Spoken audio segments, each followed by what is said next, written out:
Il a travaillé durement, il a mis toutes ses énergies, toute sa conviction pour permettre à ce que ce projet dont il est le porteur puisse avoir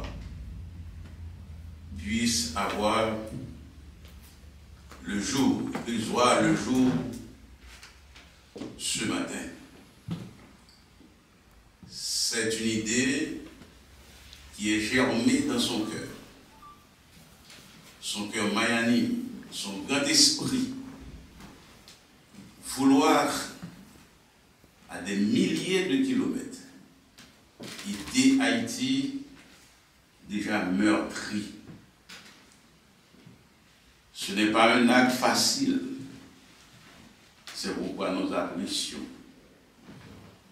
à ça, nous apprécions grandement cet acte de Dr Metellus de vouloir, là où il se trouve, apporter une contribution à l'amélioration de la qualité de l'enseignement supérieur en termes de formation en sciences de la santé en Haïti.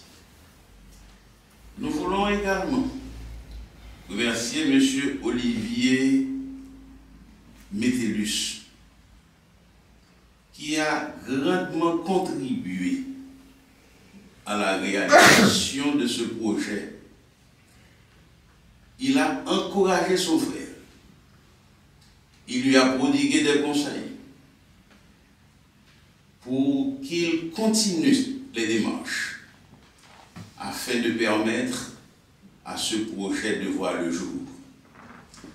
C'est un projet majeur, à incidence, je dirais, incalculable sur notre système d'enseignement supérieur, qui connaît une chute vertigineuse vers le bas durant les 35 dernières années. Je voudrais dire au Dr Metellus, au nom de la Corpia, nous leur sommes reconnaissants pour ce qu'ils ont commencé à faire, pour ce qu'ils auront à faire dans le futur. Ce qui se passe ce matin, c'est un jalon qui est posé dans un processus qui sera long et que j'estime fructueux.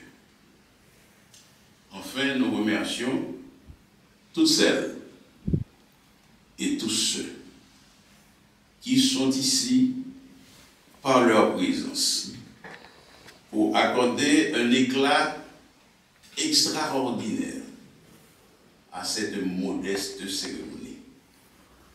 Nous vous en remercions.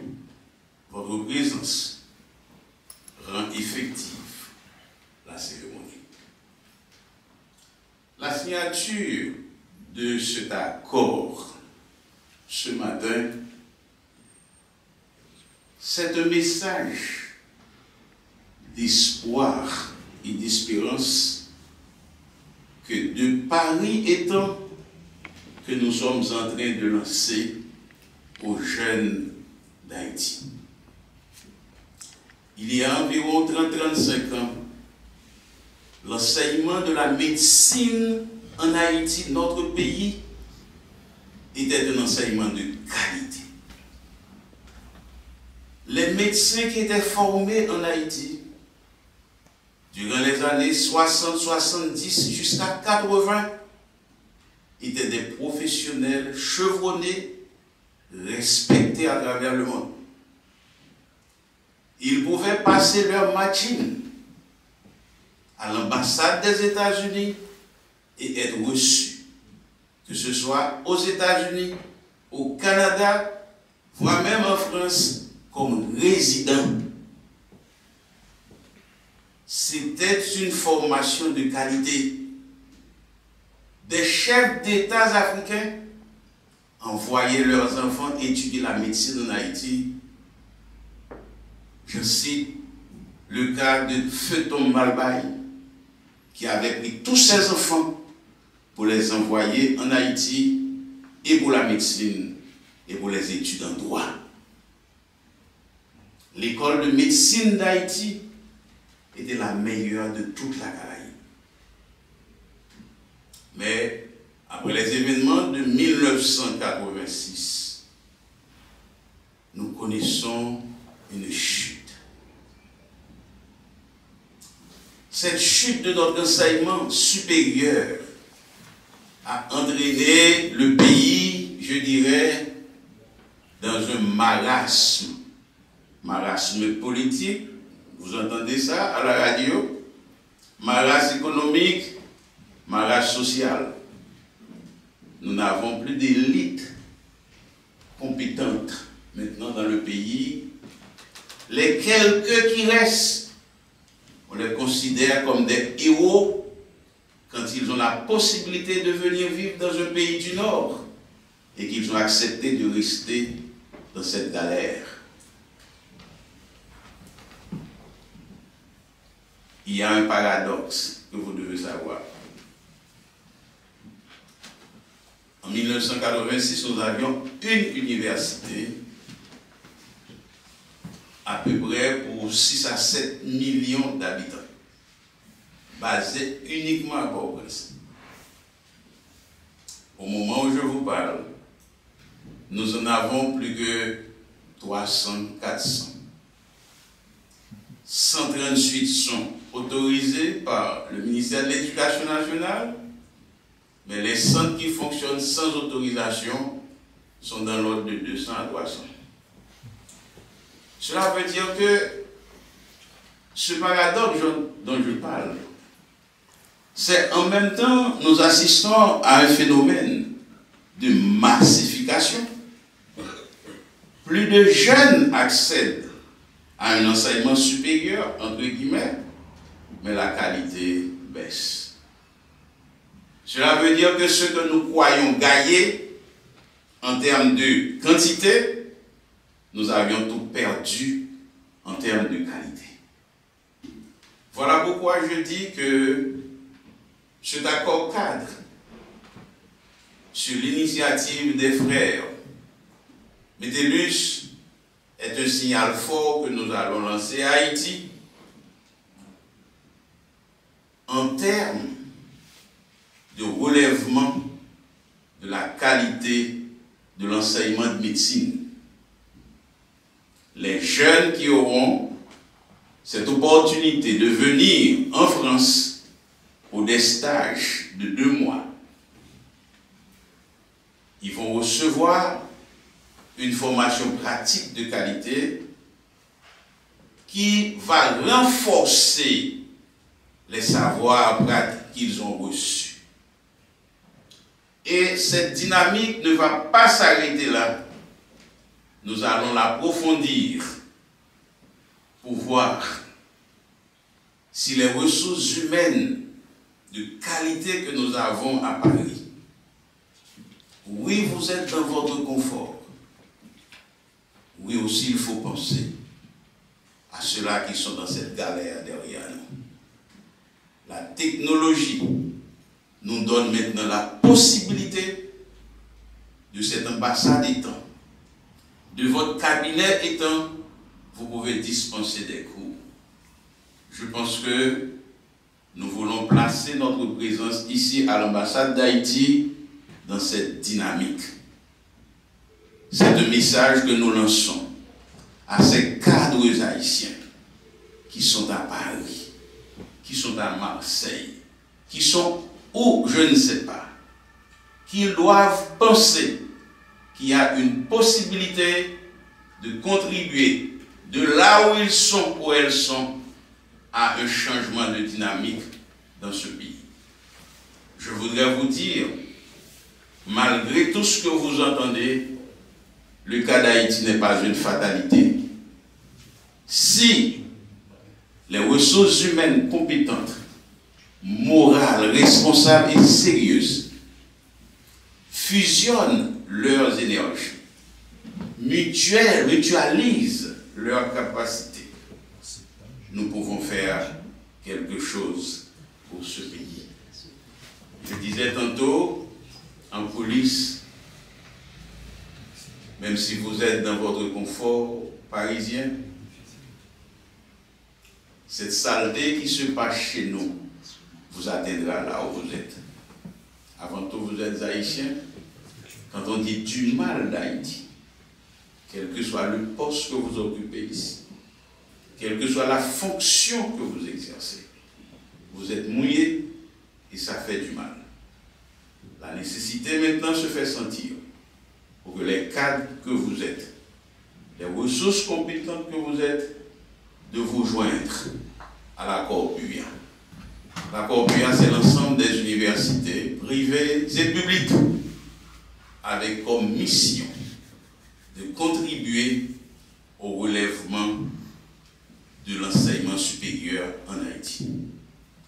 La meilleure richesse d'un pays, ce sont ses ressources humaines. Si nous avons des ressources humaines de qualité, nous pouvons rattraper nos retards en 30 ans. La République dominicaine, en 1990, n'était pas mieux qu'Haïti. Après avoir résolu leurs problèmes politiques en 1994, ils ont maintenant, les Dominicains, un PIB de 82 milliards de dollars américains. Et nous nous sommes rendus à un pot de chagrin de 8,2 milliards de dollars. Alors, il y a 30 ans, nous étions le modèle pour la République dominicaine. Je vous dis, en 1986, quand les Dominicains avaient des problèmes d'électricité, c'est un ingénieur haïtien, ancien directeur de l'électricité d'Haïti, l'ingénieur Souriac, qu'on avait appelé pour aller résoudre ce problème en République dominicaine. C'est pour vous dire, si nous avons la bonne volonté, cette volonté citoyenne, nous pouvons faire beaucoup de choses. Pour terminer, je remercie encore son Excellence l'ambassadeur Dahomey, les frères Métellus et vous tous et toutes qui ont contribué à la rencontre de ce matin. Je vous en remercie.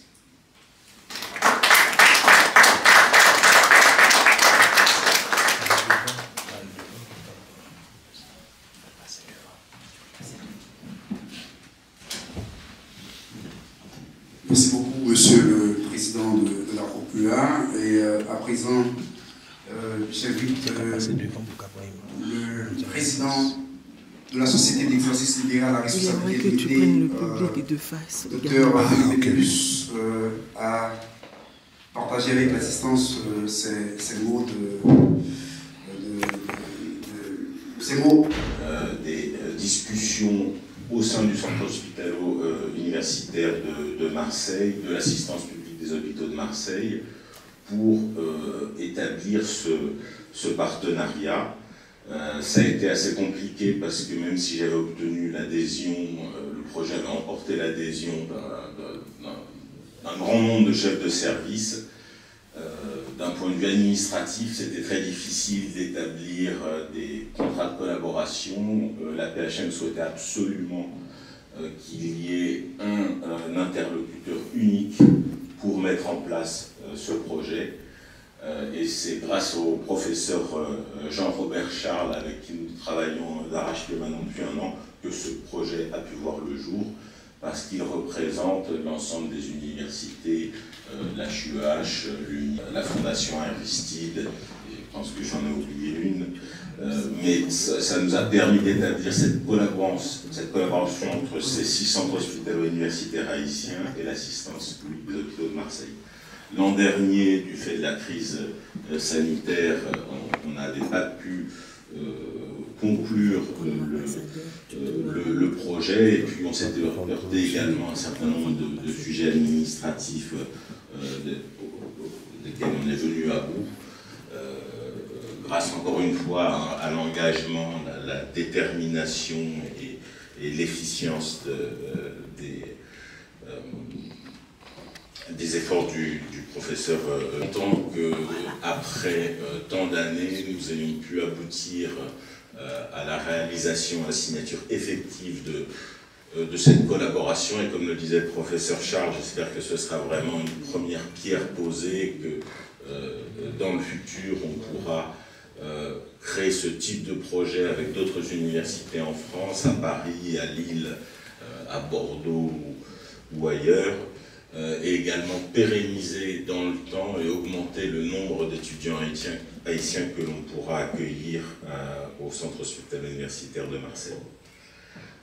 Enfin, comme le disait le professeur Charles, on s'inscrit également dans un projet de digitalisation de l'enseignement médical, et il faudrait que l'on travaille. Je sais que son Excellence, notre ambassadeur, M. Dahomey, est investi dans ce projet-là, de créer des cours digitaux que l'on pourrait dispenser aux étudiants haïtiens, initialement peut-être dans le domaine de la médecine, mais pourquoi pas l'étendre dans d'autres domaines, en impliquant des Haïtiens de la diaspora, mais également des personnes qu'on arriverait à convaincre, à motiver pour travailler dans ce sens.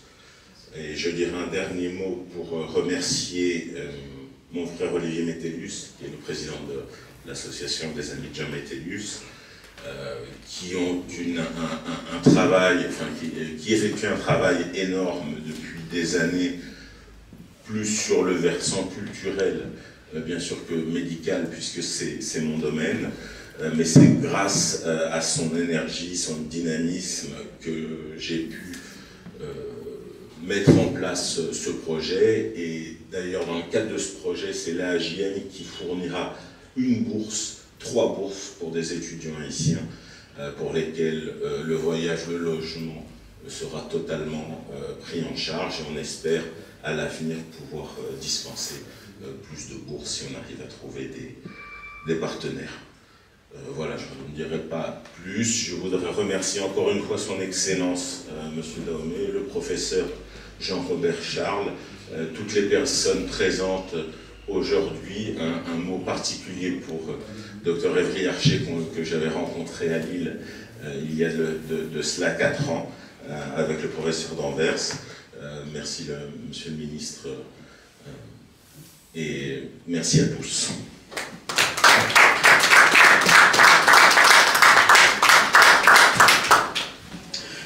Merci beaucoup, monsieur le professeur Philippe Metellus. Alors, à présent, nous faisons appel à l'autre Metellus. C'est donc monsieur Olivier Metellus, dans ses propos de circonstances.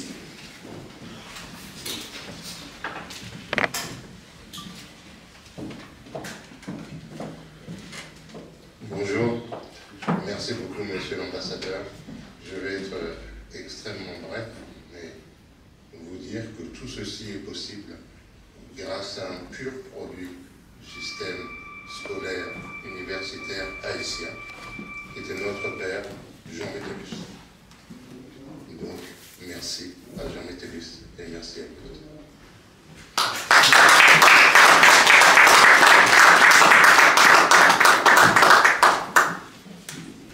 Merci beaucoup, monsieur Metellus, pour vos propos et pour la brièveté de vos propos. À présent, c'est le moment solennel. J'appelle donc monsieur Petit ou monsieur Crépin à nous rejoindre pour nous apporter les exemplaires de cet accord cadre de collaboration. Et évidemment, en plus là, c'est la conférence des recteurs, présidents, dirigeants d'universités et d'institutions d'enseignement supérieur haïtiennes. Ensuite, cet accord il sera conclu aussi avec l'association des amis de Jean Metellus, et qui est présidée par M. Olivier Metellus.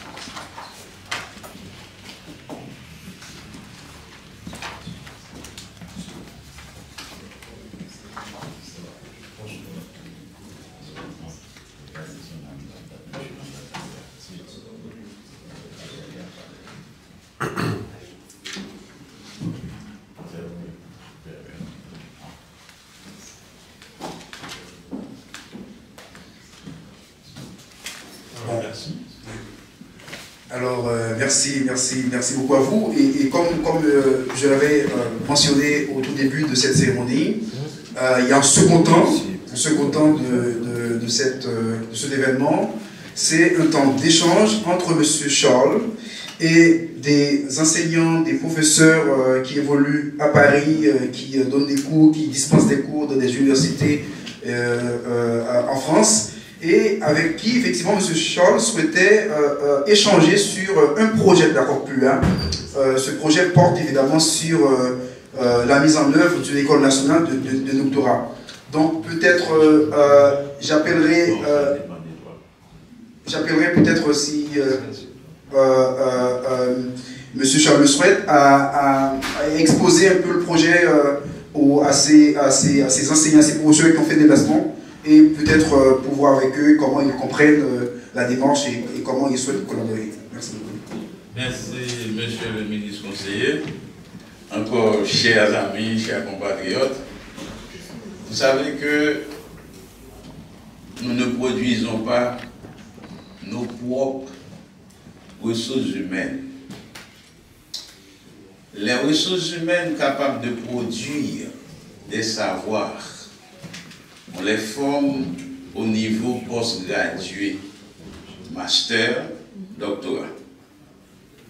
Notre système d'enseignement supérieur est plafonné au niveau de la licence.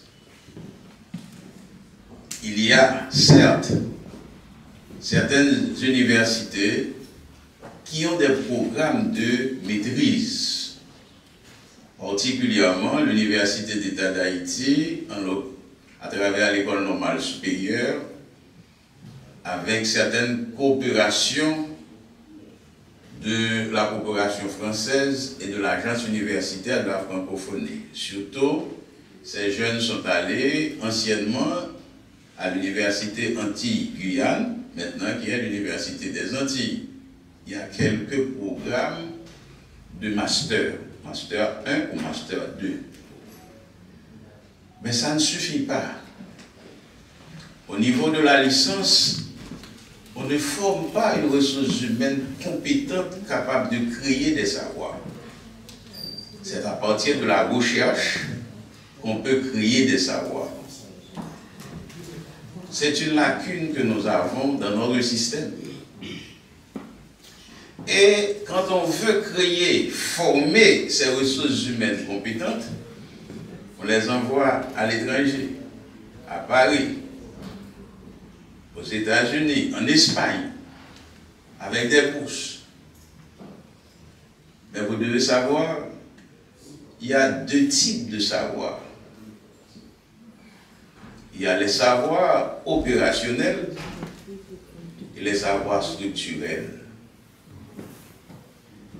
Eh bien, ceux-là qui sont formés à l'étranger, ils sont formés sur la base des savoirs opérationnels. Ils peuvent mettre en œuvre s'ils reçoivent des ordres, mais ils ne peuvent pas concevoir par eux-mêmes. Et les pays qui les reçoivent ne les forment pas pour qu'ils conçoivent, pour qu'ils créent. On les forme pour qu'ils opérationnalisent.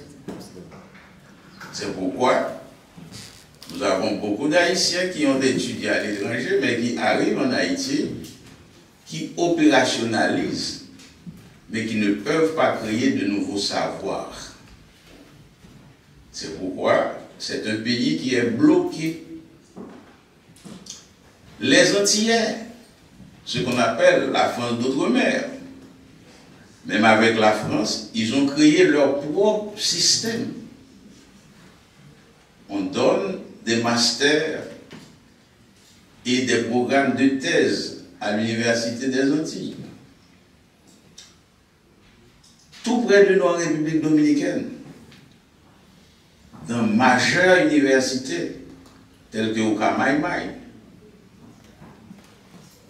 au Nibé, ils ont des programmes de master et de doctorat formés sur place. Dans les Antilles anglophones, vous savez, ils ont une seule université. C'est West Indies University, avec des campus dans plusieurs États. Campus à Jamaïque, campus à Barbados, campus à Trinidad, etc. Mais c'est une seule université. Ils ont leur propre programme postgradué. Ils forment leurs maîtres, ils forment leurs docteurs. Donc les gens ont appris à réfléchir sur eux-mêmes et à créer des savoirs adaptés. Si vous allez en Haïti, on est fort. Quand on dit comme a dit Montaigne, comme a dit Voltaire, comme a dit Charles de Gaulle, on est fort. Mais Charles de Gaulle est Charles de Gaulle. Voltaire est Voltaire. Et vous, qu'avez-vous produit? C'est parce que nous n'avions pas été formés pour produire par nous-mêmes. Donc nous ne pouvons pas procéder à notre propre développement. Comme disait un grand professeur africain, je répète parce qu'il est africain, qui disait, on ne développe pas une nation. Une nation se développe. On ne développe pas un homme. On ne forme pas un homme. Il se forme par la recherche. Eh bien, nous pensons, dans le cadre de l'accord BUA, de créer un programme de formation postgraduée nationale pour permettre à nos filles et nos fils, qu'ils soient de Jérémie, qu'ils soient de Casal, qu'ils soient de Port-Margot, qu'ils soient où qu'ils se trouvent, ou de Jacmel, qu'ils puissent participer à ce programme. Ce devra être un programme d'excellence, pas élitiste, qui permette à tous et toutes, dès que vous avez les capacités intellectuelles pour accéder au master et au doctorat, d'y accéder. Ce sera un programme, je dirais, low cost, à bas prix. Ça doit être supporté par l'accord BUA. Où est-ce que l'accord BUA va trouver l'argent? Comme nous l'avons dit, si vous mettez l'argent devant first, vous n'allez rien faire. Ayez d'abord la pensée, l'idée et la volonté, l'argent viendrait par la suite. C'est pourquoi nous avons discuté avec notre ambassadeur pour lui dire de faire tout ce qui est possible pour avoir ceux-là qui enseignent, celles-là qui enseignent dans les universités à ce niveau pour un échange. Échange dans le sens de les inviter à apporter une collaboration à l'accord BUA. Ce sera un premier contact. Il y en aura d'autres. Ceux-là ou celles-là qui veulent, nous allons établir des contrats de partenariat pour qu'ils dispensent des cours à distance. Nous leur dirons donner seulement 45 heures par an. Donnez à Haïti 45 heures par an, en dispensant seulement un cours pendant un semestre. vous n'aurez pas à vous déplacer. Vous dispensez vos cours. Et vous pouvez imprimer le cours sur une clé USB, nous l'envoyer. Et nous allons placer ça sur la plateforme AUF et que les étudiants, où qu'ils se trouvent, avec leur identifiant, ils vont accéder directement au cours. Bon, peut-être je suis naïf. On peut dire, mais ce monsieur, il est utopique. Est-ce que ça qu'a fait? Je vous invite, si vous avez des questions à me poser, je répondrai à votre question. Nous voulons avec vous, en 2023, monter cette école. Que vous apportiez votre pierre dans cette école. On va ouvrir des masters et plus tard des doctorats avec des Haïtiens. Nous avons des Haïtiens ici qui sont capables. Avant de venir ici, j'avais rencontré le nonce apostolique à la nonciature apostolique dans une conversation. Je n'étais pas seul, nous étions deux. Il nous disait, mais je vois vous, Haïtiens, vous regardez toujours vers le nord. Mais essayez de regarder vers le sud. Alors, je suis dans une ambassade. Docteur Dahomey comprend le message. Docteur Menoni comprend le message. C'est un message diplomatique. Vous regardez vers le nord, mais essayez de regarder vers le sud. Le sud, c'est quoi? C'est nous, le sud. Parce que nous avons toujours un complexe de Guacanagari. Nous regardons vers le nord. Il nous invite à être ce que Jean Price-Mas avait dit en 1919. Soyons d'abord nous-mêmes. Les docteurs que nous avons ici peuvent contribuer à former des docteurs. Pourquoi aller chercher chez les autres?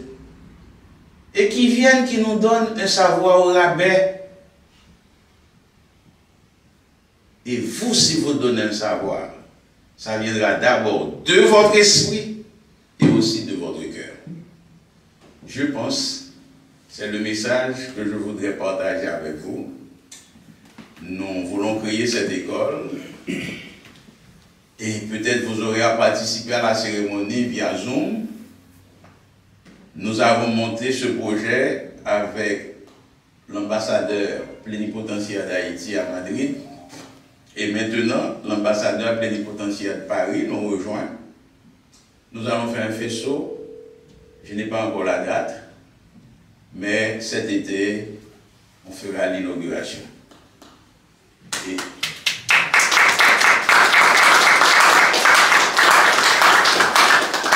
je vous invite à être partie prenante pour apporter votre pierre dans cette école qui portera le nom de Anténor Fiomin, le premier savant haïtien, et qui s'est opposé à ce savant français, Gobineau, dans son ouvrage magistral sur la race humaine, de l'égalité des races humaines. Donc, nous voulons faire que cette école porte le nom de ce premier savant haïtien, pour à partir de ce moment que nous puissions produire nos propres savants. Et c'est quand nous produisons nos propres savants, nous allons entamer le développement de notre pays. Je dirais à la manière du fameux président de Rwanda, il faut qu'un jour, quand un homme ou une femme du Nord est malade, qu'il aille se soigner à Kigali. Je rêve un jour qu'il vienne aussi se soigner à Haïti. Nous avions produit de meilleurs chirurgiens que les hommes du Nord respectés, en la personne Dr. Osterban, Dr. Bontemps,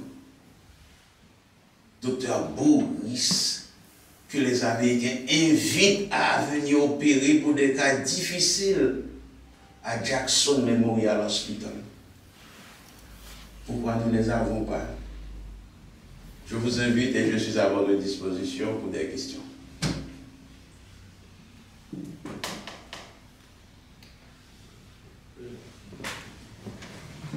Moi, je suis Dr. Salomon Jean. Je fais une thèse en droit, particulièrement de propriété intellectuelle. Ça va faire un an depuis que j'ai soutenu ma thèse. Alors, tout à l'heure, vous avez dit que nous sommes dans un confort.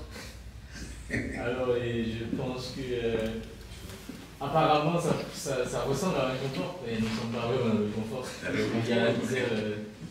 Je l'imagine. Il y a la misère politique. Parce qu'on est parti avec, c'est toujours, on est en train de vivre avec. Et puis, apparemment, il y a un confort, mais au fond, il n'y a pas de confort. Alors, je vous remercie pour le projet que vous êtes en train d'initier. Personnellement, je suis partant parce que quand j'ai fini ma thèse, je me suis dit, mais à quoi sert une thèse? Parce que j'ai passé 7 ans à faire une thèse. Et après, je me suis dit, mais pourquoi tout ça? Et que j'étais en train de me chercher et comment je vais pouvoir exploiter ce que je viens de faire. Parce qu'après, on se dit, mais on a fait tout ça pour ça et apparemment, il n'y a pas grand-chose à faire après. Alors, c'est vrai qu'il y a perspective d'avenir. Moi, j'ai étudié à l'Université d'État d'Haïti, je suis passé à l'Université d'Anterre, à Sorbonne, et après, j'ai beaucoup étudié, mais après je me suis dit il faut que je trouve un espace pour quand même faire circuler tout ce que j'ai appris. Alors la première chose que j'ai essayé de faire, j'ai commencé par écrire, puisque en fait les docteurs immigrés font face à de graves difficultés, parce qu'en fait après la soutenance de thèse, il faut chercher à manger, il faut vite aller travailler pour louer une maison, et peut-être que si on n'avait pas déjà construire une famille, il faut s'empresser. Du coup, c'est comme si on va enterrer la thèse pour survivre économiquement. Alors préalablement, ce que j'ai fait, bon, j'ai commencé à écrire, j'ai déjà produit un ouvrage en train d'être corrigé sur le droit de la propriété intellectuelle en France et en Haïti, parce que j'ai remarqué apparemment il n'y a pas grand-chose, et que après, comme le problème le plus crucial que tout le monde connaît actuellement, je ne vais pas trop le nommer. Alors, comme j'ai fait une thèse en droit privé, sciences criminelles, du coup, je ne peux pas être un docteur dans ce domaine et que je ne produis pas quelque chose dans ce domaine-là, puisqu'en fait, les chercheurs ont un devoir moral de produire sur les problèmes. De théoriser, de proposer des solutions, de creuser pour voir et comment on est arrivé là et qu'est-ce qu'on pourrait faire. Parce que c'est pas toujours une fatalité, il y a toujours une porte de sortie, même si en apparence on a l'impression que c'est la dirette, mais il y a toujours un fil d'Ariane qui nous permettrait de sortir. Et que je pense que les chercheurs ont leur part de responsabilité. Tout à l'heure, vous avez dit quelque chose que je n'ai pas trop bien comprise, mais j'aimerais vous poser une question là-dessus. Alors, j'ai 2 questions. J'aimerais que vous soyez plus concret dans le projet de l'École nationale doctorale. Et vous avez dit que nous apprenons pour opérationnaliser, mais pas pour créer. Alors, ça m'a retenu l'attention. Est-ce que créer dans quel sens? Est-ce que c'est créer dans le sens de produire des savoirs locaux? Ou bien, je voulais avoir plus d'explications à propos. Merci docteur, ouais. Merci docteur. Et je suis content que vous soyez partant. Et je vous demande d'entrer en contact avec le ministre conseiller Volsi, qui est en charge des relations et pour le développement des partenariats au niveau de l'enseignement supérieur, pour que nous puissions constituer un dossier pour celles et ceux qui souhaitent participer à ce projet. D'abord, clarification. Corbillard, c'est une conférence Corpea n'a pas la compétence, je dirais, de délivrer des grades. Mais la Corpea étant la corporation des universités, elle va mettre en œuvre un programme qui sera opérationnalisé par les universités membres. La Corpea jouera un rôle stratégique. La recherche des ressources humaines, la recherche du financement. Mais les programmes seront atterris dans les universités membres. Nous sommes maintenant à près d'une trentaine d'universités membres. Eh bien, telle université peut vouloir développer une compétence en droit de la propriété. Eh bien, nous allons l'encadrer, lui trouver les professeurs, lui trouver les ressources financières pour pouvoir réaliser ce programme. Et nous disons ce programme sera à coût, j'aime le terme anglais, ok, low cost. C'est-à-dire comme il n'y a rien ne part de rien, l'étudiant peut apporter une petite contribution parce que la situation financière du pays économique est si grave. Même au niveau de licence, ils ne peuvent pas payer, voire au niveau post-licence. Ce sont des cours qui coûtent excessivement cher. Nous allons faire en sorte que nous autres, nous allons chercher le financement pour payer les professeurs locaux. Les professeurs internationaux, eh bien, ils vont donner une participation et peut-être dans un avenir X, ils pourront en tirer les bénéfices. Nous n'allons pas leur demander dans un premier temps de se déplacer. Ils feront les cours virtuellement. Donc ce sera une contribution citoyenne au développement de l'enseignement supérieur. Et quand on aura des ressources de qualité, on peut penser qu'il y aura un développement. Deuxième aspect de votre question, quand je dis des savoirs opérationnels. Savoir opérationnel, on vous apprend à faire quelque chose. Par exemple, on vous apprend à monter des ordinateurs. Mais on ne vous apprend pas à concevoir comment créer un ordinateur. Vous remarquez? Ce sont ceux du Nord qui créent. Mais nous les montons. Maintenant, nous voulons que nous puissions penser et créer les savoirs. Les savoirs se créent. Il faut que nous créions notre propre savoir. Et comme vous aviez dit, aussi des savoirs locaux qui deviendront internationaux aussi. Parce que il y a plein de choses que nous apprenions à l'étranger qui sont incompatibles en termes d'application avec notre culture. Parce que ces savoirs n'ont pas été créés pour nous autres Haïtiens. Ces savoirs ont été créés pour eux. Dans un contexte culturel X, nous essayons de nous en approprier, mais arrivé sur le terrain, nous patinons parce que la dimension culturelle n'y est pas. Il faut commencer par créer des savoirs. Créons. Ils ont créé. Nous pouvons créer. Pour créer, commençons par toi-même, donc. Quand tu vas dispenser un cours sur droit de la propriété, vous n'allez pas rester avec seulement des exemples français. Vous allez rester pour trouver des exemples haïtiens.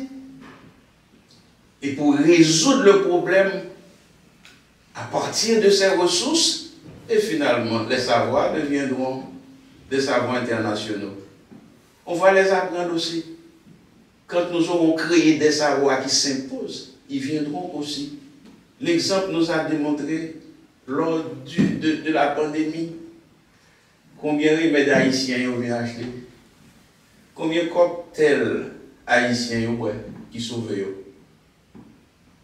Leur mettez clogirofre cannelle, citron, l'ail et curcuma, gingembre ou fait cocktail là.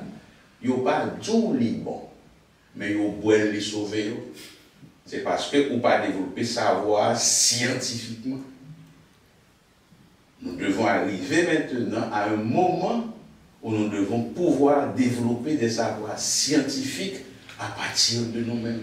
Même quand nous irons puiser chez eux, mais prendre chez eux, réadapter dans notre contexte. Ce qu'ils ont fait chez les Africains, ils ont été en Égypte, ils ont été chez les Arabes, ils ont pris les savoirs, ils les ont adaptés chez eux et ils deviennent maîtres du monde.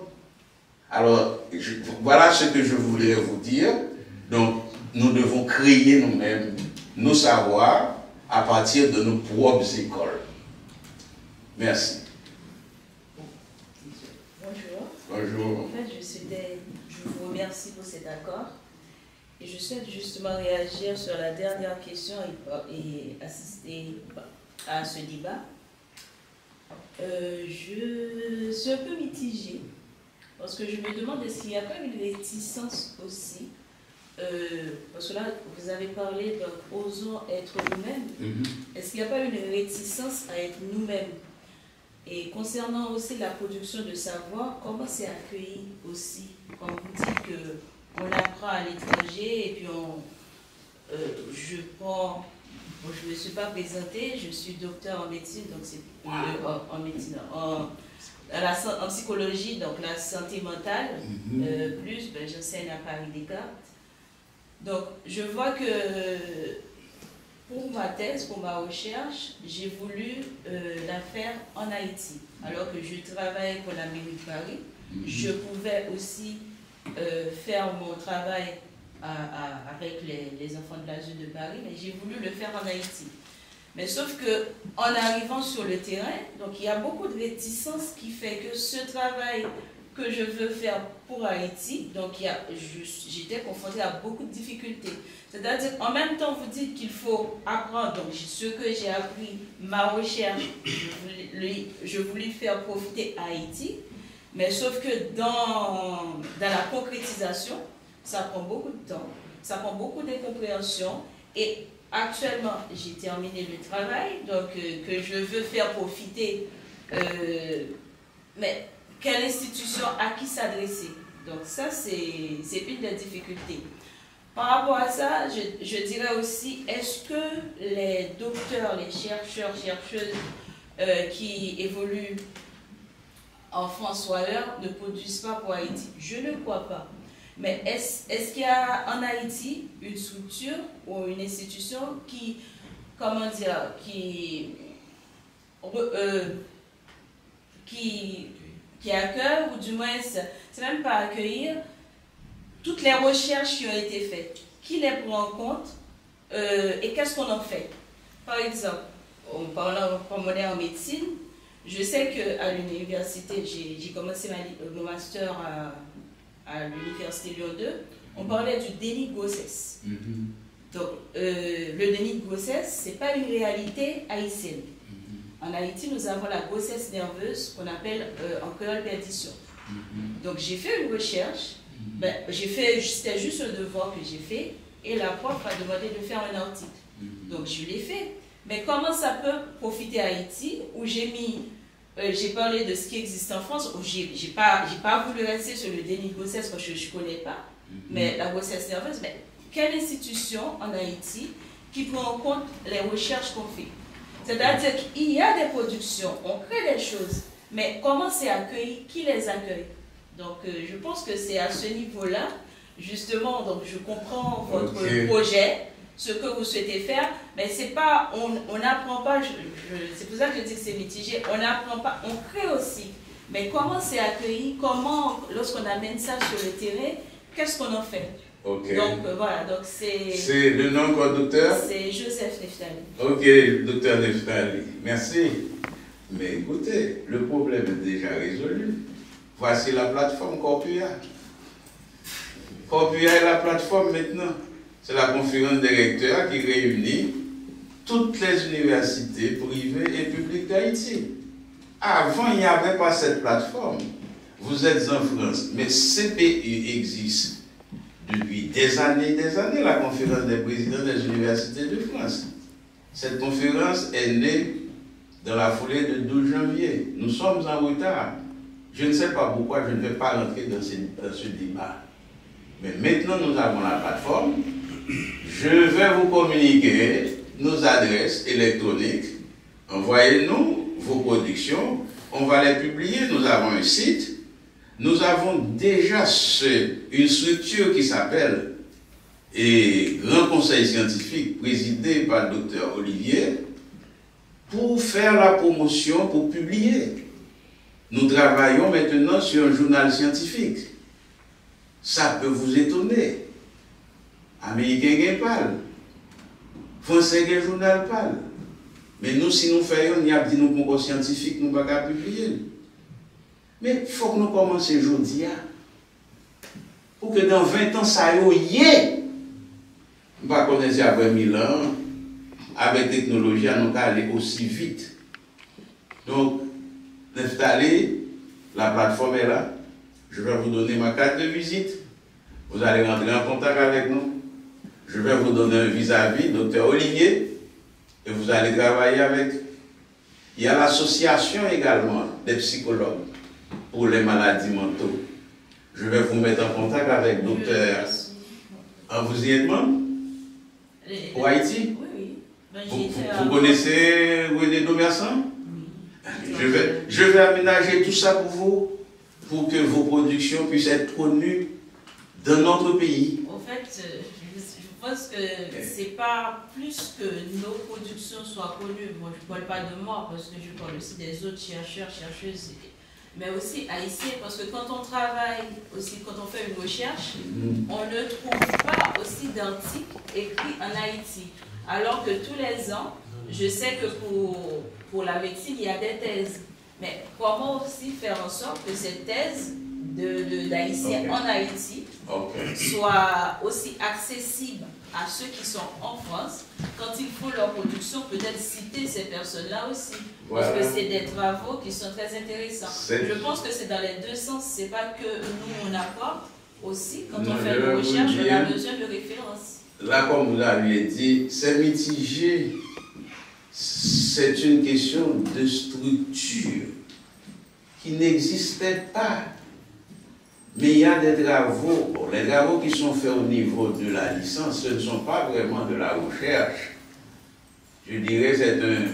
Bon, je ne sais pas, je ne vais pas me prononcer. Mais comme je vous disais, on commence à faire de la recherche. C'est à partir de la maîtrise. Par exemple, chez vous, ici en France, 3 ans de licence, il n'y a pas de recherche. On commence à faire à partir de Master 1, Master 2, puis vous entrez en thèse. Donc c'est ça que nous voulons créer pour que nous puissions avoir des productions. Donc ça veut dire que je vous invite maintenant à vous mettre de la partie pour apporter votre contribution. Cela veut dire que ne cherchez pas à identifier les difficultés, mais essayez de dire ce que vous pouvez apporter pour vaincre les difficultés et les résoudre. Parce que ce que nous venons chercher ici, ce n'est pas de dire qu'il y a des difficultés. Nous sommes venus chercher avec vous les solutions pour vaincre les difficultés. Ok, c'est la dernière question. Oh, les deux dernières. Non, après, il y a notre compatriote. Yves Chemelin. Nous sommes collègues. Je suis à l'IUT de Paris, qui dépend de l'Université Paris-Cité. Alors, une série de remarques par rapport au projet, auquel j'adhère en part complètement. C'est d'autant plus facile que moi j'ai fondé mon travail sur Haïti depuis 40 ans, mais que je ne l'ai jamais utilisé en France. Ce que j'enseigne, c'est surtout pas la littérature haïtienne. Un peu facile de faire son beurre sur le dos d'Haïti. Je veux dire, il n'y a pas d'appropriation. Mon éditeur, il est à Delma 31. Je publie très peu de choses en France, sinon dans des revues scientifiques. Et c'est là où je pense qu'il y a quelque chose qu'il faut faire avec les concentrateurs d'articles, je pense à Kern, je pense à Percé, je pense à Paris, enfin à l'Université de Paris, qui est fac de médecine, tout le monde le sait, on a pratiquement toutes les bases de données d'articles médicaux. C'est ça qu'il faut à la fois rendre accessible aux étudiants-chercheurs en Haïti, parce que c'est là où ça se passe, et vous avez énormément de bases d'articles aux États-Unis aussi. Enfin, je ne fais pas de nationalisme français et tout. Mais en même temps, il faut aussi que les instances haïtiennes voient comment elles peuvent pénétrer à l'intérieur de ces concentrateurs. Ça veut dire qu'il faut de la lecture entre pairs, de l'évaluation entre pairs et tout ça. Moi, je collabore à des revues haïtiennes, plutôt du côté des sciences humaines. Je fais collaborer dans des revues dans lesquelles j'ai des commandes. Il y a eu un numéro sur Jean-Claude Charles avec un chercheur haïtien. Okay. Donc ça, c'est possible, ça existe déjà. Il faut effectivement le développer. Absolument. Mais il faut faire en sorte de tabler sur quelque chose qui est complètement immatériel, qui est la vertu. C'est-à-dire que moi, j'en connais des enseignants français de Paris 8, par exemple, qui vont enseigner à l'école normale supérieure, mais quand on leur demande d'en parler, il n'y a plus personne. C'est-à-dire qu'on est sur des domaines secrets, réservés, et notamment avec l'AUF. Donc ça, c'est un vrai problème. Il n'y a pas de retour, il n'y a pas de retour d'expérience, il n'y a pas de publication. Je crois qu'il faut aussi que dans le cadre des accords de coopération, il faut qu'il y ait des rapports qui soient faits régulièrement et qu'il y ait un conseil supérieur qui valide ce travail. L'université, c'est un lieu de contrôle. Moi, je pilote une licence de contrôle de gestion. Vous voyez, je suis très très loin de la littérature. Tous les ans, et ça n'a pas marché cette année en raison des événements rapport au prince, avec quelqu'un qui ne pouvait pas aller à l'aéroport, tous les ans, dans la plus grande discrétion, je me débrouille pour récupérer, pour faire intégrer 1 ou 2 étudiants qui viennent d'Haïti, à leurs frais, etc. Et je trouve ici, avec les anciens de cette licence, le moyen de mettre en place des petits fidèles. Mais c'est des choses un peu souterraines. Je ne peux absolument pas les faire valider. Je n'ai aucune existence statutaire en tant que professeur d'université. Donc, voilà, pour présenter un peu cette situation un peu complexe. Et moi, je pense que dans le cadre du contrôle, il faudrait être beaucoup plus clair sur la question du système LMD et des ECTS. Parce que là, c'est là où on rentre sur le marché international. Pourquoi est-ce qu'on devient chercheur? Pourquoi est-ce qu'on soutient une thèse? Parce qu'on rentre sur le marché international de la recherche. Il ne faut pas l'oublier, ça. Et c'est fondamental. Okay. En Chine, 350 000 étudiants soutiennent une thèse chaque année. Ça fait 350 000 concurrents sur le marché international. Plutôt en opérationnel. Recherche fondamentale, il y en a bien d'accord. Et c'est ça qui me... Très bien. Voilà. Bon, alors, le nom, s'il te plaît? Yves Chambla. Yves Chambla, voilà. Excusez-moi, professeur. Je voulais, et avant de laisser la parole au professeur, remercier particulièrement le professeur Chambla, que je n'ai pas remercié de sa présence dans mon intervention. Je l'ai invité à venir ici. Le professeur Chambla, c'est un ami d'Haïti qui travaille plusieurs décennies, 4 décennies, avec Haïti. Très bien. Yves Chambla. Yves, donc, ce que je voudrais te dire, et là, nous sommes en phase. Ce dont tu parles, c'est cette problématique que nous voulons adresser. Vous parlez du système LMD, licence, maîtrise et puis doctorat. Nous voulons adresser cette problématique parce que nous, en Haïti, nous sommes plafonnés au niveau licence. Donc, nous devons quand même questionner pourquoi nous sommes plafonnés au niveau licence. C'est parce que nous n'avons pas les ressources qu'il faut pour aller plus loin. Maintenant, avec vous, professeur Yves, dans un cadre de coopération, eh bien, vous serez intégrés. Nous allons monter le projet ensemble. Ce n'est pas un projet que je pourrais appeler, c'est fast-food. Ce n'est pas du fast-food. Nous venons solliciter votre collaboration pour voir ensemble ce que nous pouvons faire. Comme je disais à Nathalie, les problèmes existent. Nous n'allons pas essayer d'identifier les problèmes. Essayons de poser la question autrement. Que pouvons-nous faire pour résoudre les problèmes? Donc, avec vous, si a priori, vous dites que vous adhérez au programme, comme nous avons dit à l'ambassade, il y a une structure qui est chargée de faire ces partenariats. Nous allons établir les liens. Et peut-être il y aura des rencontres par Zoom qu'on va faire avec toutes celles et ceux qui veulent apporter une contribution. Nous allons monter le programme. Nous ne savons pas avec quel programme. Déjà, on va commencer. On va identifier ce qui est bon pour Haïti. Nous n'allons pas faire des savoirs pour des savoirs. Qu'est-ce que l'on peut faire à terme capable de contribuer au développement de ce pays? Le pays est malade, gravement malade. Il faut faire quelque chose. Donc, voilà ma position. Je n'apporte pas du fast-food. Nous allons concevoir quelque chose ensemble pour le bien de ce pays. Qui nous a vu naître, c'est notre pays. Nous avons le devoir, parce que vous aviez beaucoup reçu. Ceux-là qui ont beaucoup reçu ont le devoir de beaucoup donner. C'est le moment du donner. Moi, je viens mendier votre participation à travers Corpea. Donc, Nathalie, je termine pour permettre à notre professeur d'intervenir la dernière. On va établir les contacts et vous serez en contact avec nous. On va voir ensemble comment tout ce que vous aviez fait, tout ce qu'on peut faire, on peut les rendre utiles pour ce pays. Vous avez la parole. Merci. Je voudrais, Évry Archer, je suis psychologue clinicien, psychiatre. J'étais pendant plus de 20 ans chef de service au CHU de Lille et chargé d'enseignement à la faculté de médecine de Lille.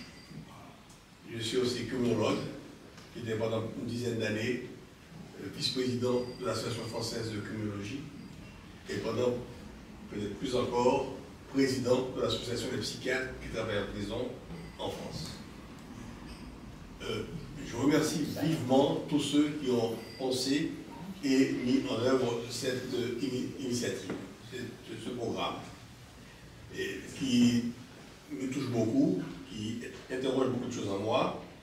Et je suis très touché aussi par la volonté d'agir et la conscience de tous les participants. Nous avons tenté des choses qui ressemblent un peu à ce que vous voulez faire. Mais nous n'avions pas eu la chance de réunir des bonnes volontés et d'intéresser l'ambassadeur d'Haïti, en France. Peut-être n'y avons-nous même pas pensé d'ailleurs qu'il était nécessaire d'associer l'ambassadeur à cette action, et je le regrette. C'est peut-être la faute de l'association de laquelle je parle aussi, qui est la communauté haïtienne du nord de la France, dont je suis le président. Je suis d'accord avec tout votre argumentaire. Je vais être bref autant que possible, parce que je vois que c'est ma dernière intervention. Je suis d'accord avec tout votre argumentaire, professeur Charles, sauf justement la question de l'opérationnel ou de pas opérationnel. Je pense qu'il y a, pour plusieurs raisons que je ne vais pas détailler là, notamment parce qu'il y a des choses, effectivement, qu'ont réalisé les intellectuels haïtiens. D'ailleurs, je ne parlerai pas d'Anténor Firmin comme étant le premier savant, nous n'en savons rien. On n'a pas une histoire des savants en Haïti qui nous permettrait de savoir si avant Anténor Firmin, il n'y avait pas des savants oubliés. Car figurez-vous, il y a moins de 15 ans, depuis que j'ai appris qu'une discipline psychiatrique qu'on appelle l'ethnopsychiatrie a été inventée par un Haïtien. qui s'appelle Louis Mars. Et si vous lisez n'importe quel livre de psychiatrie paraissant en France, on attribue cette création à Georges Devreux et à Toby Nathan, son élève. Or, Georges Devreux a plusieurs fois écrit « Non, je ne suis pas le créateur de l'auto-psychiatrie, le créateur c'est Louis Mars. » Le fils de Geoffroy Mars. Le fils de Geoffroy Mars. Et lui, il a créé non seulement le nom, mais la chose.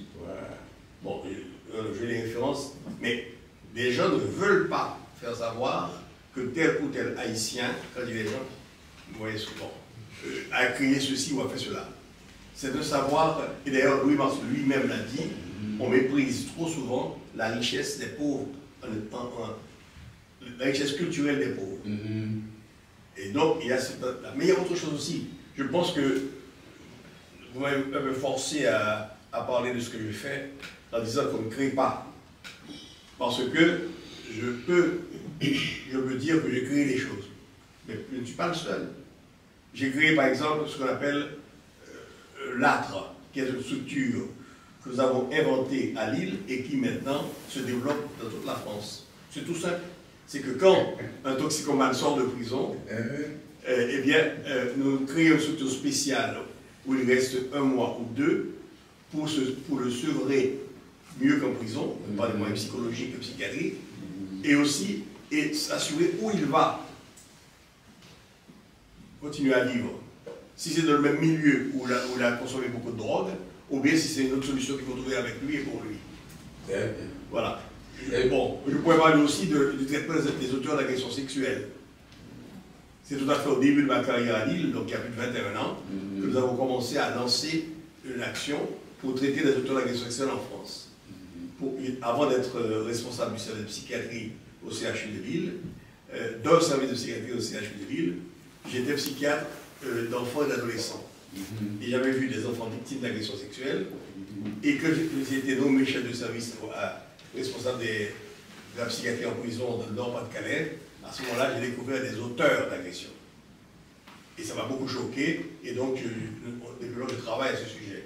Donc il y a eu des inventions qui ont été faites par des Haïtiens là où ils sont. Et la formation que nous avons reçue n'a pas fait de nous uniquement des gens chargés d'appliquer les découvertes des autres. Donc c'est notre seul désaccord de tout ce que vous avez dit. Bon, donc je comprends. Mais pour le reste, le monde a été intégré. Très bien. Et cette approche-là, elle n'est pas, je dirais, individualiste ni individualisée. Je parle dans un cadre, je dirais, macro-sociologique, mais je n'identifie personne. Pour le cas de Louis Mars, parce que c'est mon professeur à la faculté d'ethnologie, quand il a créé la clinique Max et Klein, j'étais étudiant. C'est des choses que nous connaissons. Et il a bien expliqué avant sa mort. Mais ce que je voudrais vous dire, vous savez maintenant en Haïti, il y a plus de psychiatres. Bijou est mort, Jeanne-Philippe est morte, les Douillons sont morts. C'est un désert pour ce domaine-là. Vous avez votre place. Et les psychologues, Madame Nathalie, nous n'avons presque pas de bons psychologues. Les bijoux sont partis. Non, je parle en Haïti. Non, je ne suis pas d'accord. Allez-y, allez-y. Je ne suis pas d'accord parce que je connais de bons psychologues de l'association de psychologie dont vous m'avez parlé en Haïti. Qui m'ont formé. Il y a de bons psychologues en Haïti. Écoute, on ne va pas faire cette discussion. Je vais te dire une chose. En Haïti, il faut voir ça. Les piliers, c'était les Douillons. C'était Louis Mars. C'était Bijou. C'était Jeanne-Philippe. Je ne suis pas venu ici pour dire autre chose. Ok? Donc, je vous invite simplement à venir sur le terrain. Comme je vous dis, maintenant, quand Louis Mars avait créé Mars et Klein, c'était des choses extraordinaires. Mais maintenant, à Mars et Klein, vous n'avez pas de psychiatre. Qui est-il? Où est-il formé? c'est une formation qui n'est pas donnée pour le moment. Il n'y a que, je vais vous expliquer, j'étais secrétaire général de la faculté d'ethnologie, où l'on formait les psychologues à l'Institut de psychologie et finalement aux sciences humaines. Je ne vais pas rentrer dans ce débat. Nous sollicitons de préférence votre participation pour aller combler, renforcer ce qui se passe sur le terrain. Nous avons besoin des ressources humaines pour sauver ce pays. Si vous êtes disponible, dites je vais mettre la main dans la pâte. Ok? C'est fini, monsieur le conseiller. Je sais pas si sous l'autorité de l'ambassadeur, avec des dernières. Ok, vas-y. Alors, vous voyez Nathalie?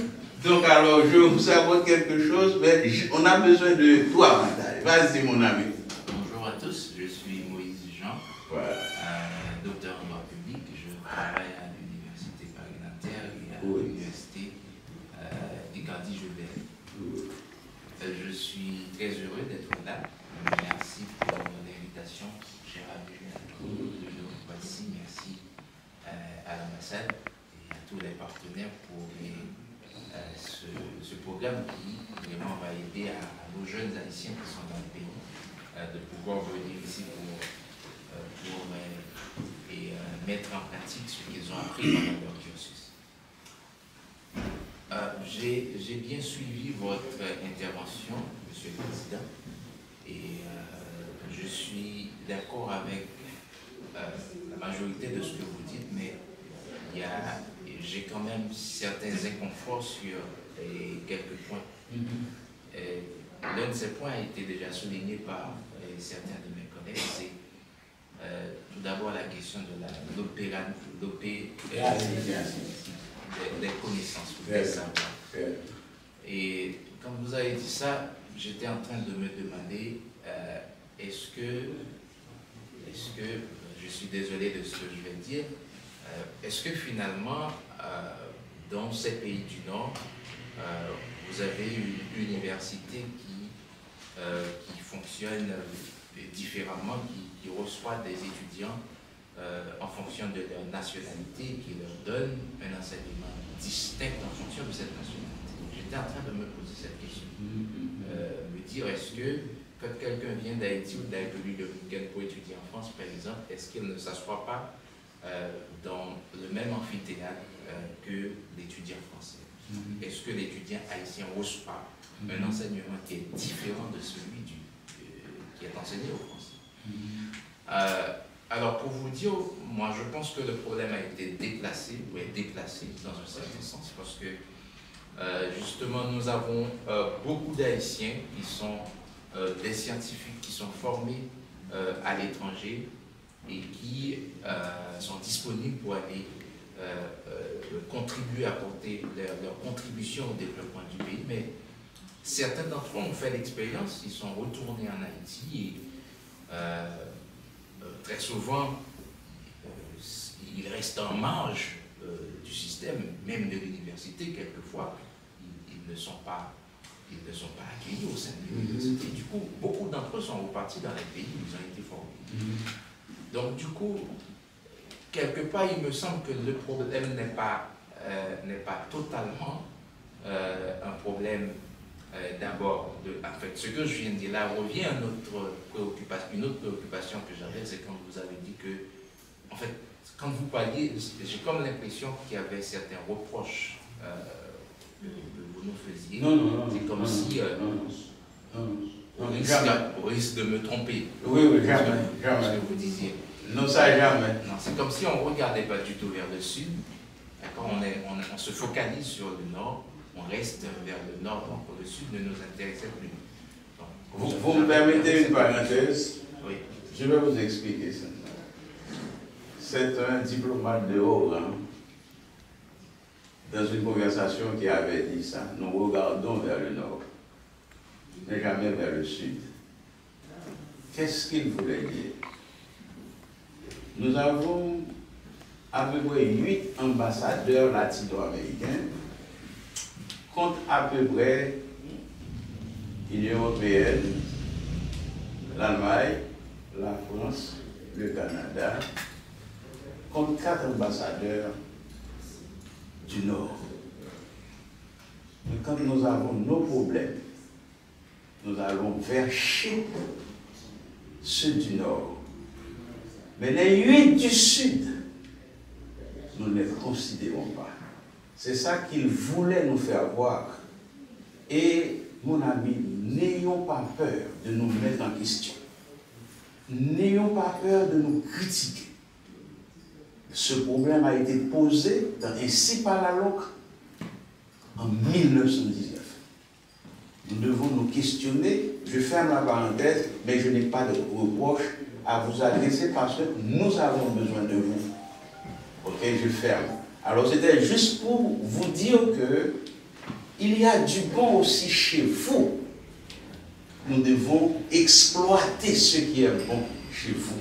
C'est ça que je voulais dire. Ok, mais ce n'est pas une reproche, jamais pas. D'accord, merci pour la précision et je termine avec mon propos pour dire que moi je suis partant en fait. Avant de venir étudier ici, je travaillais déjà dans l'enseignement en Haïti à l'université Quisqueya ou CETI. Et ce sera encore pour moi un plaisir de partager ce que j'ai appris pendant ces dernières années, ce que mes expériences m'ont ajouté, de les partager avec mes compatriotes les plus jeunes haïtiens. Mais j'ai une petite question plutôt de point de vue plus concret. Ces enseignements-là qu'on va concevoir et que vous allez mettre sur votre site internet qui sera disponible aux étudiants haïtiens. De toute façon, si vous voulez un travail de bonne qualité, ça va être un travail pour lequel les chercheurs haïtiens vont devoir disposer en temps. Et vous l'avez souligné dans votre intervention, il nous faut un enseignement qui tient compte de la réalité haïtienne. Et ça, je pense surtout pour les matières des sciences humaines et sociales. Parce qu'en tout cas, la science est universelle, pour les autres, c'est la même chose. Maintenant, ça va demander quand même un temps considérable. Et donc, vous avez, en fait, mon confrère vous a demandé de préciser un petit peu les termes de cet accord que la COPUA va avoir avec vous. Je ne suis pas trop clair sur ce point.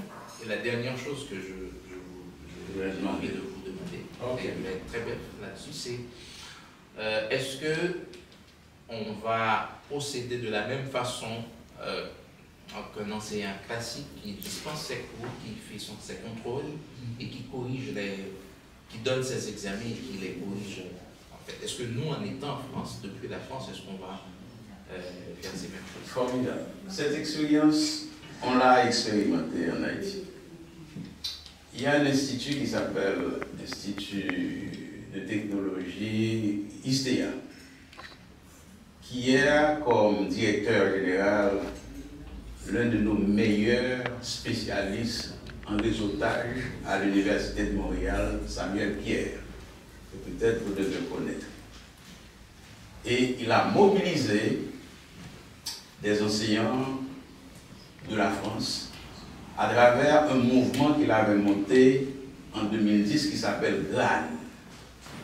Il y a des professeurs de la Suisse, de l'Université de Chicago qui enseignent.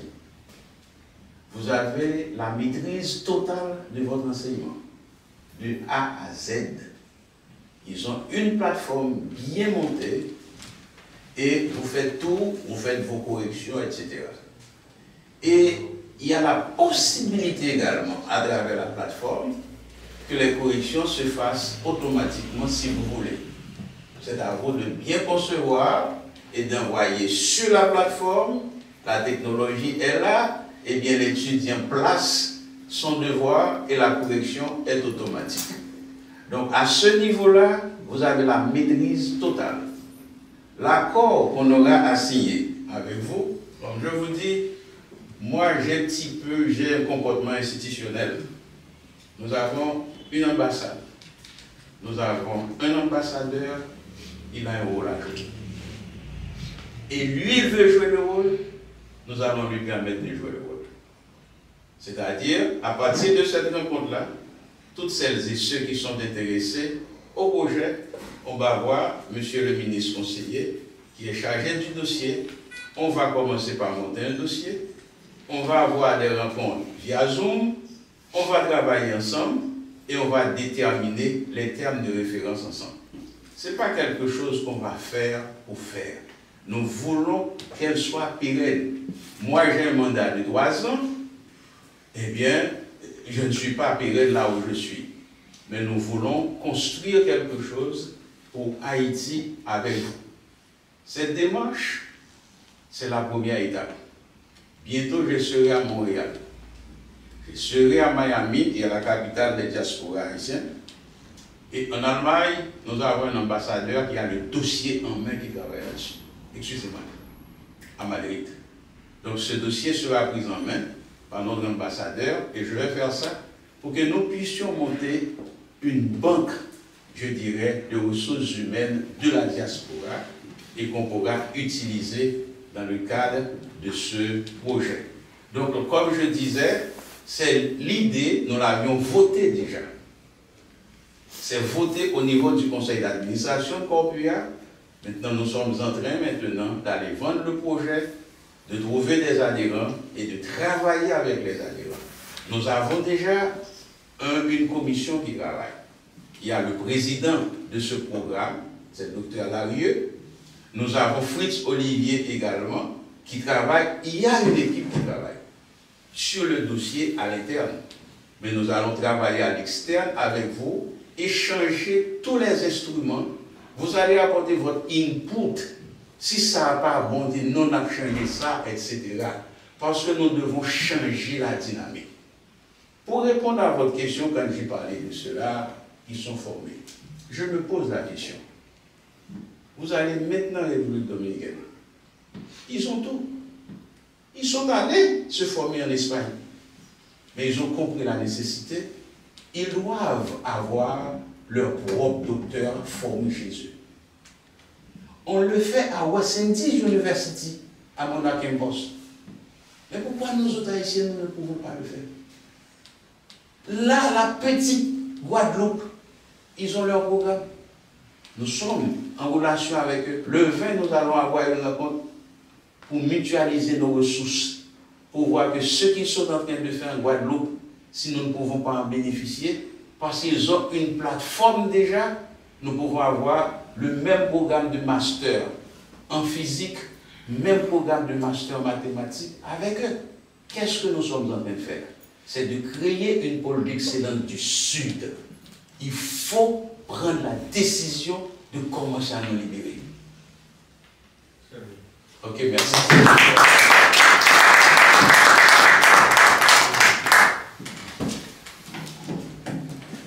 Merci beaucoup, Monsieur le Président de la Corpua, et merci à tout un chacun qui, évidemment, a rendu ce débat possible et c'est un temps d'échange assez riche et qui a permis, effectivement, bien des choses puissent être éclaircies. Alors, on arrive donc au terme de ce double événement. Et dans un premier temps, nous avons eu la signature de l'accord, de son accord de collaboration et ce temps d'échange sur ce projet doctoral de la Corpua. Donc, merci à vous tous d'avoir fait le déplacement et d'avoir répondu à l'invitation de l'ambassade d'Haïti en France. Je vous invite donc à partager une collation que l'ambassade a bien voulu vous préparer et je vous souhaite déjà bonne dégustation et peut-être une photo de souvenir avec M. l'ambassadeur et vos invités. Et donc voilà, je vous souhaite une très bonne journée. Merci d'avoir été des nôtres.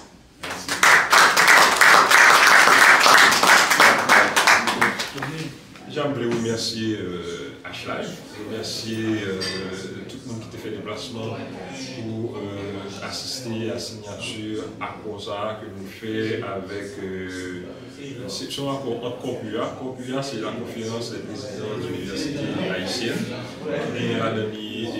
en partenariat avec le ministère de la Santé publique et de la Population en Haïti, et puis en partenariat avec le Dr Métellus, qui a venu ici, qui est même une association des médecins français d'origine haïtienne. Dans le cadre de ça, ACOS a signé son accord avec plusieurs parties, et sous le patronage de l'ambassadeur évidemment, pour accueillir un certain nombre d'étudiants haïtiens.